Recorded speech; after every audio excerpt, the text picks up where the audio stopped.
வணக்கம் மக்களே. நிறைய டைம் ஃப்ரெண்ட்ஸோடு டூர் போயிருக்கேன். ஃபஸ்ட்டு டைம் ட்ராவல் பண்ணி பார்க்கலான்னு தோணுச்சு. சரி ஒரு 2 நாள் போவோம் அப்படின்னு ஸ்டார்ட் பண்ணது தான் இந்த ட்ராவல். ஃப்ரைடே நம்மளுக்கு சரியான ஒர்க் ஆஃபீஸில். சரி லேப்டாப்பை மினிக்கு கோட் அடித்து எப்படியோ அந்த வேலையை கம்ப்ளீட் பண்ணி கொடுத்துட்டு வந்துட்டேன். Manager happy. ஃப்ரைடே டெப்ளாய்மெண்ட்டு சுமூகமாக முடிஞ்சது. டக்குன்னு தோணுச்சு சரி கன்னியாகுமரி போகலான்னு. வீட்டுக்கு வந்தேன், ட்ரெஸ் எல்லாம் பேக் பண்ணிட்டேன், கிளம்பிட்டேன். என்னோடய லொக்கேஷன் செங்கல்பட்டு, அதனால் ரயில்வே ஜங்ஷனில் இருந்து டக்குன்னு ஏறினேன். அன்றைக்கின்னு பார்த்து ட்ரெயின் சரியான ரஷ்ஷு. இது நடுவில் 2 பேரும் வந்தானுங்க. செம்ம சண்டை. ஒருத்தனடனா கன்னியாகுமரிக்கு வாடான்றான், ஒருத்தனடனா மதுரைக்கு வாடான்றான். 2 பேருக்கு நடுவில் நான் அப்படியே ஓடிட்டேன் அந்த பக்கம். இவனுக்கு சண்டையே வேண்டாடான்ட்டு.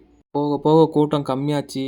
சரின்ட்டு அப்படியே ஒரு நல்ல இடம் கிடச்சிச்சு. போய் பீஸ்ஃபுல்லாக பதுங்கிட்டேன்.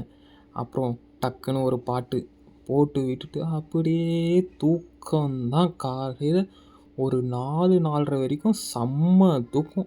எழுந்துக்கவே இல்லையே. காலையில் ஒரு 4:30 மணிக்கு எழுந்து பார்த்தா ட்ரெயின் எங்கேயோ சிக்னலில் நிறுத்தி வச்சுருந்தாங்க. சரி நைட்டு நம்ம ஹல்க படத்தை பார்த்து தாறுமாறாக இருந்துச்சு. நடுவுலேயே தூங்கிட்டேன். ஸோ அதனால் டக்குன்னு எழுந்து அதை பார்த்து முடிச்சிட்டேன்.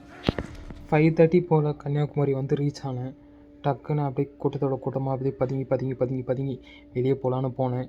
டக்குன்னு டிடிஆர் நம்மளை பிடிச்சாரு. அவர்கிட்ட நான் எப்படி நம்புறது? Good question.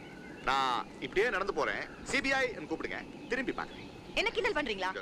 அவர் காமெடி தேர்வையை பார்த்து டக்குன்னு டிக்கெட் எடுத்து நீட்டினேன். அவர் அதிலேயே சைன் போட்டு கொடுத்தாரு. அங்கேருந்து வெளியே போனேன். டூர் போர்டு வச்சுருந்தாங்க. சரி எல்லோரும் ஃபோட்டோ எடுத்துகிட்டு இருந்தாங்க. நம்ம எடுக்காமல் போனால் தப்பு இல்லை. அதனால் டக்குன்னு 2 கிளிக்கே எடுத்து முடிச்சாச்சு.